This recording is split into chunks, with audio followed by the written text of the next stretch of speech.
Let's rock and roll. Here we go. Hello, and welcome to the Rock and Roll Podcast. I am your host, John Harris. Today on Rock and Roll Podcast, we have the INFERNO Doll. And, hello. Well, hello. She has a new EP called Sacrifice, which was released on December 11th. Right now, I'm being joined by Laura herself to share some information about what she's got going on this release, what she's been up to, what she's going to have coming down the pipeline. So, Laura, welcome to the show. Thank you, John, for having me today. Absolutely great to have you on. Now, something that we were chatting about briefly before we hit record that I wanted to jump into was this amazing, stunning year that we've had, 2020. True año fantástico. And you said it was good in a way, and you've been working on your positive thinking, and I think that's been a struggle for a lot of people. So take us through that. How was this year good in a way, and how have you been working through positive thinking? Well, it has been not easy, to be honest. I started working on my mindset, like trying not to get too much affected with negative things around me, negative people that is not adding anything valuable to my life. So I've been working on that for a couple of years now. So having that already in me, we got COVID, and I was like, what the fuck is going on? What am I going to do now? I can go out. I can see anybody. How am I going to do my videos? How am I going to do my photo shoots and stuff? But then I realized that I can do a lot of those things on my own. So instead of laying in bed crying about all the shitty things that are happening right now around the world, because it is bad, I try to use as much as I can the free time that I have now in my hands, like working on creating content, connecting more with the fans, doing more live streams, getting into our Facebook group and talking to them directly. And about the mindset part, the positive thinking is a lot of reading. I've been reading certain books that have helped me to guide me through that too. One of the books that like kind of hit me hard was The Big Leap. Mm-hmm. It tells you a lot on how sometimes artists or people in general feel bad when they outshine people close to you. And for a long time, I thought that being successful wasn't good, or achieving part of your goals is not good because other people is going to feel like, oh, you're doing good and I'm not. So duh, yeah. So get to work. Yeah, exactly. Is telling myself also, like, stop whining, stop complaining, and do something about it. If you don't want to get stuck, and if you want to like grow as an artist, you gotta do the work. And I literally kicked my own butt, get up off my bed and started working and started connecting, and it feels amazing. It's been really good but I have had bad days, of course. And before, I was not able to ask for help or tell someone, you know what, I'm feeling shitty, I need someone to talk to. Today I do that. Like, if I'm feeling bad, it's like, I need to get this out. I need to have someone else's perspective to tell me that what I'm thinking, that is all black, maybe it's not that black, you know? Mm-hmm. So I asked for help, I asked for perspective, and it's been amazing. It's been amazing. That's what I've been doing all this time. Okay, very cool. You bring up so many incredible points. We could turn this into a personal development episode. Exactly. You know? Yeah. I mean, how many people out there listening in right now or watching on YouTube have felt that, you know, losing that 10 pounds or losing those 20 pounds or quitting smoking or something, writing that book finally, like somebody had to write The Big Leap and deal with those emotions themselves to be able to look at other people around them and say, yeah, this book just got published, and try to be humble about it. That's helping people. And how many people does he know that, you know, are jealous about that? And there's so many elements to achieving goals and having success, whatever that is, the idea that it's not good. But, I mean, how did you wrap your mind around your own goals, because I think that's something that's unique, is that, Laura, you have different goals than I do. So if you achieve your goals, it has no effect on my goals. Yeah, I mean, it's on you. You have to be able to take the first step and work on your own path to achieve your own goals. You have your own dreams, you have your own goals, as in saying that. I can't tell you how to do it, but if you ask me how are you doing it, I will tell you, okay, first things first, stop thinking that everything is black, that everything is shitty. Stop feeling sorry about yourself. Because the only thing that you get thinking like that is that you're going to attract that to your life. If you're feeling like you're not good enough, then you're not going to be good enough. If you think that you're not a good artist, then you're not going to be a good artist. But if you change that into like believing more in your own skills, in your talent, and not giving a shit what other people might think about you, is one of the biggest things that I could tell you to like start working on. It's not easy. I know. Mm-hmm. Well, how could you're surrounded by black. You're wearing black leggings, you're wearing a black shirt, yeah. You got a black, everything's black. Of course, because I love wearing black, but that doesn't mean that I only have negative thoughts. I mean, I love wearing black, and some of my friends make fun of me because they always see me wearing black, and sometimes they give me like a pink shirt with this rainbow that says death metal, because they are kind of, okay, we want to see you wearing more colors, but I like this. I'm not going to change that. This is me. Right. That suits you. It looks good. You're quite welcome. Cool. So let's transpose that into some of the goals that you said that you wanted to achieve this year. Is this EP something that you were going to do this year regardless, or is this something that was birthed out of the struggles that you were experiencing in 2020? Is half and half. Before I started the songwriting of Sacrifice, I came to Canada in 2016. It took me a while to kind of adapt to everything was new. I had no friends around, no family.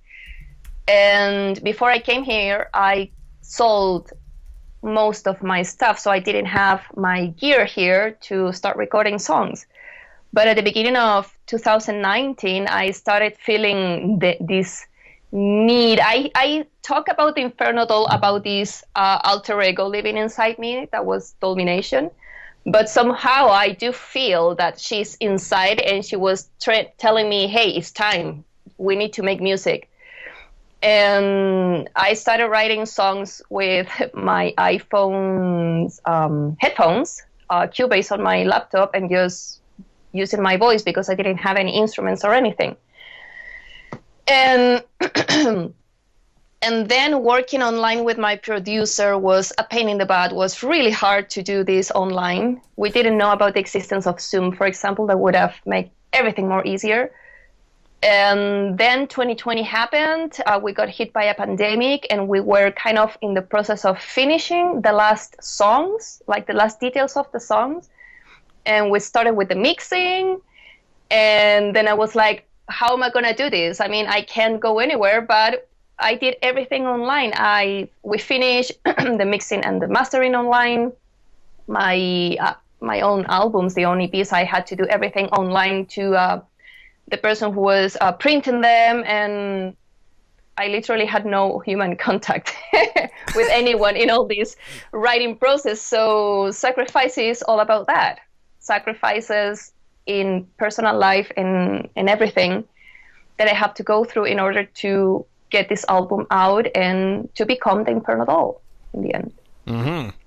Fantastic. Well, I mean, it sounds like there's a lot there. Is Sacrifice, this song and the title Sacrifice, is that embody the struggle that you started maybe going through from, say, 2016? I don't know if I want to call it a struggle, but definitely making some sacrifices. And I see sacrifice as a positive word because you're doing something to get closer to something. Mm-hmm. Usually something good, hopefully anyway, something good. I think is the point of the word sacrifice that I think people kind of forget sometimes. But you made some sacrifices to get closer to, going back to the beginning of our conversation, some kind of goal, some kind of element of success. Exactly. Yeah, it's all about that. Okay. It's all about that. Yeah, I was going to call the EP the Inferno Doll because it was kind of the rebirth, the coming back, and kind of showing a different path that I was taking with the music. But in the process of making this EP, a lot of shit kept happening. I actually broke my arm. Oh. I broke my arm on, when was it, on 2019? Yes, I broke the arm, or 2018, I don't remember very well. And I broke my right arm, sorry, and I'm right-handed. So I couldn't play the piano, I couldn't do shit with my left hand. It was really hard, but at the same time, like, that forced me again to step out of my comfort zone and just focus on just recording the album and making it happen and tell what I was going through to my old and new fans in my own crazy way. But it's all there. It's literally a lot of blood, tears, and sweat in that EP. Yeah. That's funny. Literally. Yeah. Well, the cool thing is you said that all out of order, so I had to process that, which is kind of funny. No, maybe you said it in the right time. Blood, sweat, and tears. Yeah, you said it in the right order. Sorry, that's just me. Yeah. Cool. Stepping outside of your comfort zone, is that something else that shows itself on this EP? Because it's 3 tracks, technically 4. So yeah, if the audience the fans pick up the CD, they get a 4th bonus track, which looks like a remix. Yes. Of Domination, which is, of course, fantastic. But take us through the rest of this EP. 3 songs, 3 new songs anyway.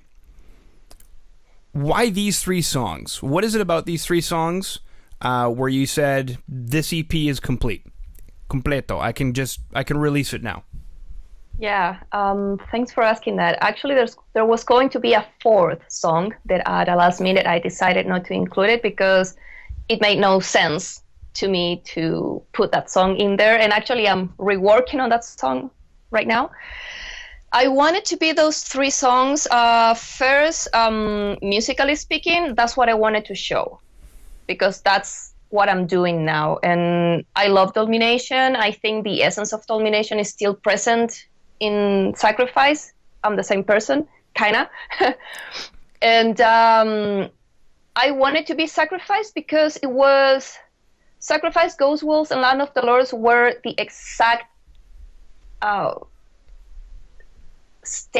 feeling states or situations that I was going through and kind of struggling to, that I left everything behind to come here and to achieve one of my biggest goals, that is like to grow the Inferno Doll's name. Ghost Waltz is my more romantic and soft part to like tell everyone that I'm not a cold-blooded person. I have a lot of feelings in me.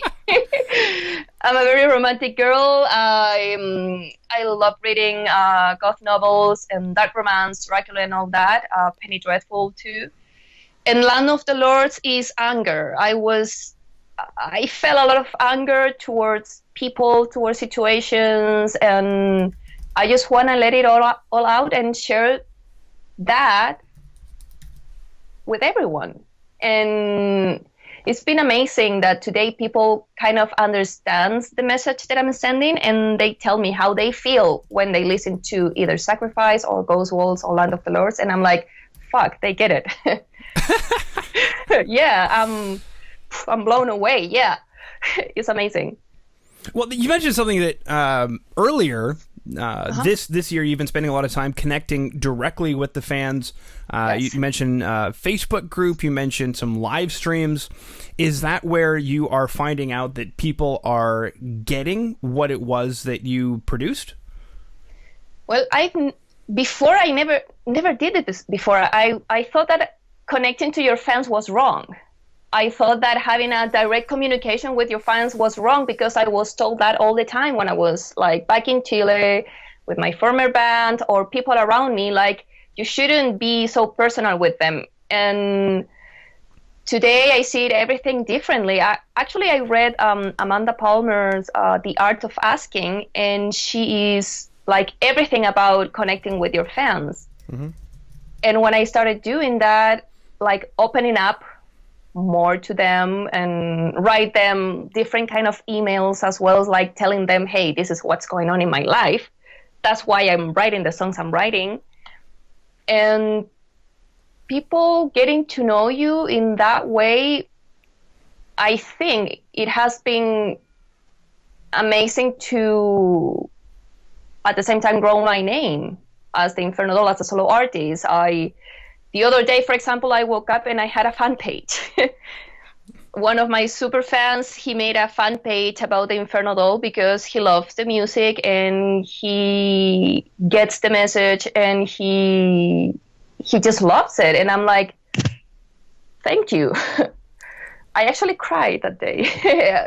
Something like that never happened to me. So it's important to talk to people and ask them as well what they want to get from me.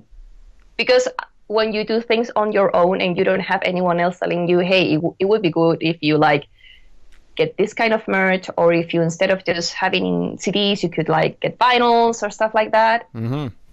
So I asked them, and it's amazing. I love my fans. They're the best. We're like a family. I consider them like my little fam. Aw. Oh, yeah. Aw. You're not going to start llorando again, are you? Oh, yeah. Let's cry. Beautiful. No, I get that from you. I get a deeply, I don't want to say emotional in a bad way, but I think that you're definitely in touch with emotions. And I don't know, maybe people think that you're not romantic because you wear black, but I get that that sense. And I have a 6-year-old son, and he watches a TV show called Teen Titans.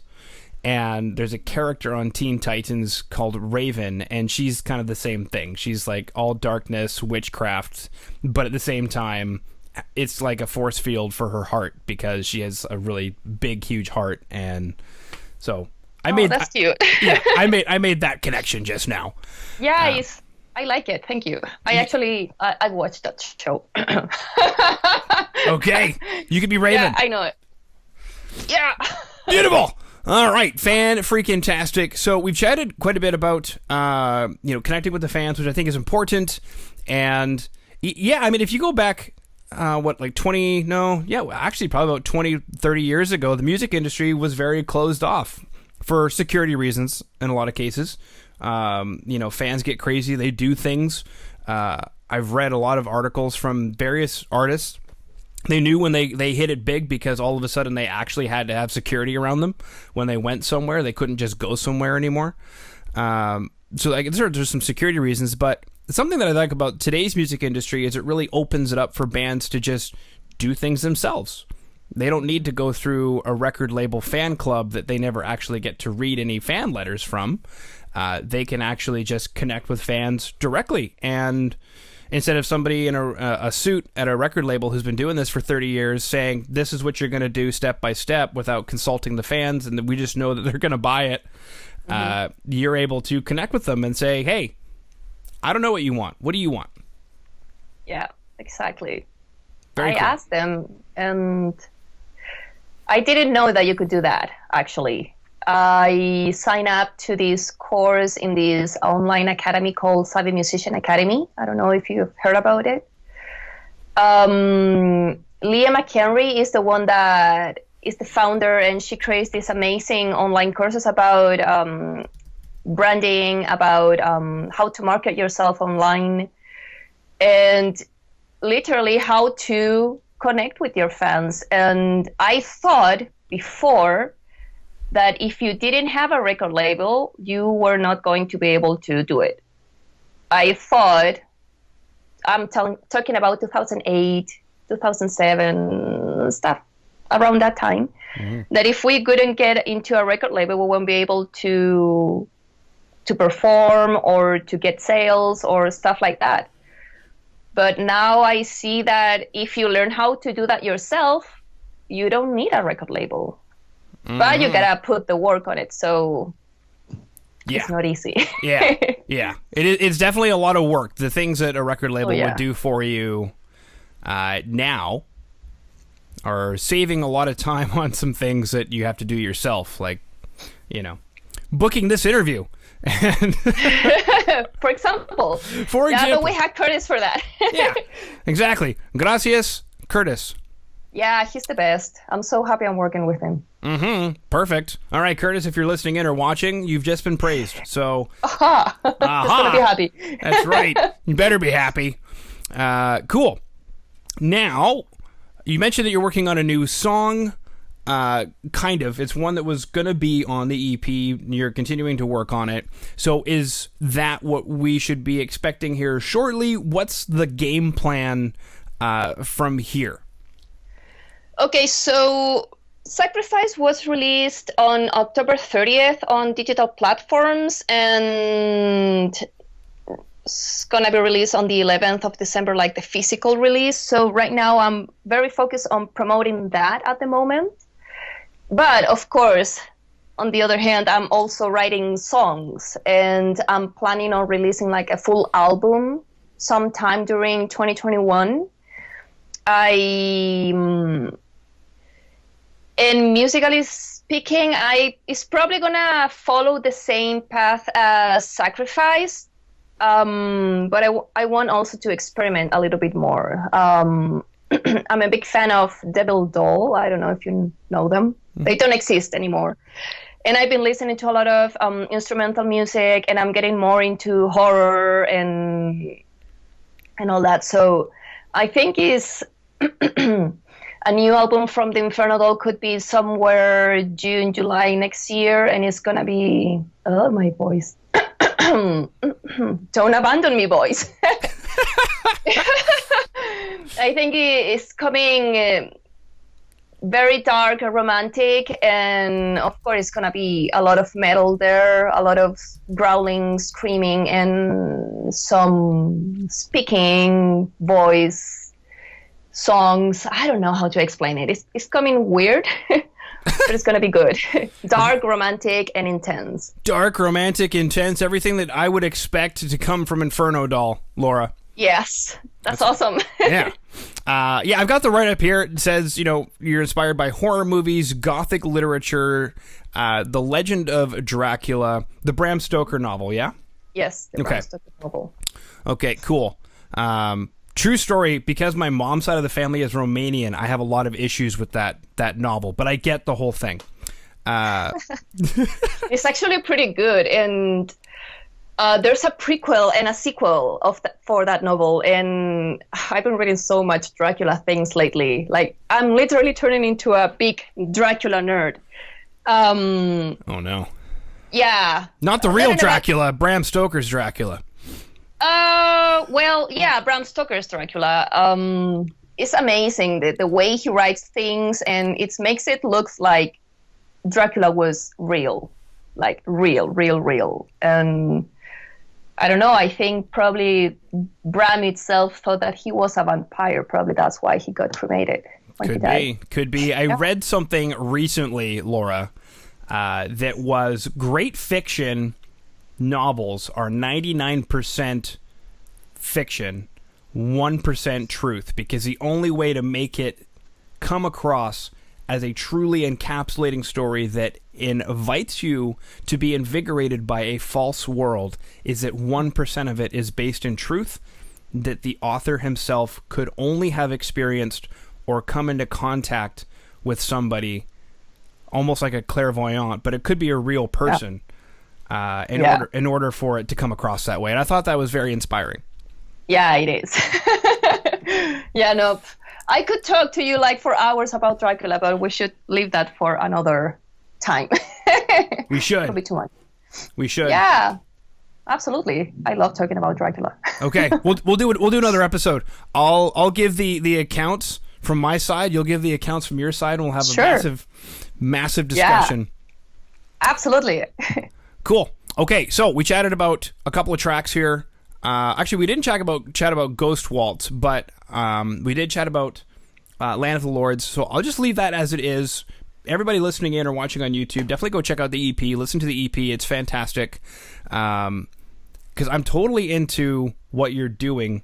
And recently, I kind of go in and out of phases where I'll listen to gothic stuff, and then I'll stop because I get really sad or something, and then I'll go back into it. And I've had a resurgence of specifically year 2000s Finnish Gothic metal, where I've just been going back and listening to a lot of Gothic stuff. And then you came across, and I thought, well, this is cool. I could have Raven on the show. So we've chatted about the EP, we chatted about Sacrifice, we chatted about how you're connecting with your fans. We've done some positive thinking, reading The Big Leap, The Art of Asking. So definitely a lot of cool stuff coming from you, and I'm looking forward to the album that you're working on, the next few tracks you're working on, maybe even a concept album, a 3-part concept album on Dracula, Bram Stoker's Dracula. Yeah, actually, I'm working on that too. I have this crazy idea, and I would very much like somehow to have Dacre Stoker on board to help me with the writing of the story. Mm-hmm. Dacre Stoker is the great-grandnephew, direct descendant of Bram Stoker, and he has written like the prequel and the sequel with other authors, with J.D. Barker and Ian Holt, actually. And yes, I love writing. I write since I was very young. My own kind of short stories / poetry, actually. When I was young and I was studying to become an actress, which failed very bad. Wow. I had a crush on this guy in this on the place that I was studying, and I was sending him love poems like every week. So, and he didn't know that it was me. But anyways, so yeah, I want to write about things that inspire me in real life and in fiction, that is Dracula, and I want to write like my own version of the things and how I see it as a reader.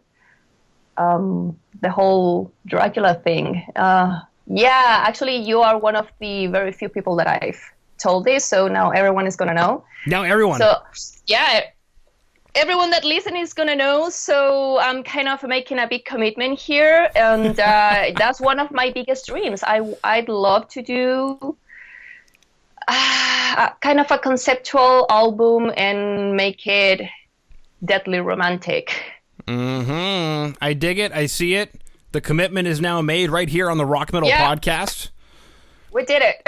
Yeah. No turning back. No turning back now. Beautiful. Okay. Is there anything that I missed, Laura, that you wanted to chat about that I did not bring up? Actually, you asked, I think, all the questions. Not really. I don't have anything extra to say, and I'm enjoying a lot this chat. Do we have to stop? No. Unfortunately, we do. My next call is calling. But like I said, we can definitely reorganize, I don't know, something in some way, shape, or form that would be still related to music, and then we can, do something from there. Especially because I'm considering starting what I'm calling a Power Talk series. And the first interview I'm going to do for this Power Talk series is actually calling in right now. He's a CEO of a record company.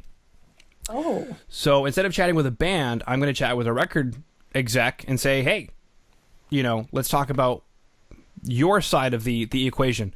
And I think also as well, what could fit into that Power Talk series is some of the positive thinking literature that you've gone through, defining yourself, and not just as a brand, as a market. Oh, I'm going to wear black because it's going to make me money. No, that's you. Yeah, it's learning to know yourself and learning to love yourself as well. It's been crazy. Mm-hmm. Really. I love this journey. I love this personal growth thing that I'm going through, and I fucked it up like 100 times in the past, and probably yesterday, and I've said very bad things in the past, but today is... Ay, caramba. Ay.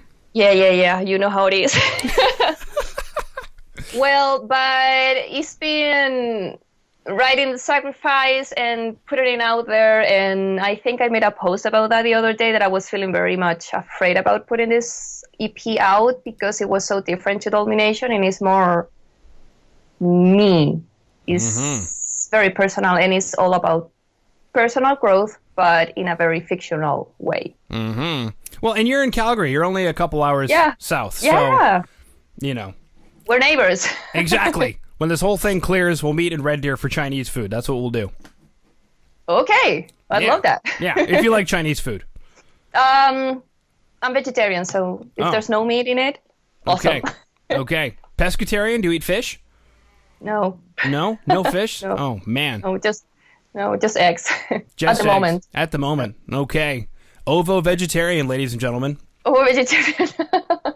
That's a weird name, but yeah. Yeah. The funny thing is, because I'm a chef, and in culinary school, we took nutrition, and we learned about all these different kinds of vegetarians. So when I meet one, I used to say, like, oh, like, are you lacto, ovo? And people would be like, what are you talking about? So I kind of stopped asking people that question, but... No, actually, you make a point, and it's great that you ask it. Yeah. Cool. Yeah. All right. Well, all right. We covered everything. We had a great chat. Unfortunately, we have to let you go because now my next interview is like angry. They're upset. They're enojado right now. They're muy enojado conmigo. No se enojen. No se enojen con John. Muchas gracias, Laura. So, yeah, that's pretty much everything. So thank you so much for coming on to the Rock Metal Podcast today. And again, thank you for having me. I had a blast, and I hope we can do this again soon. Mm-hmm.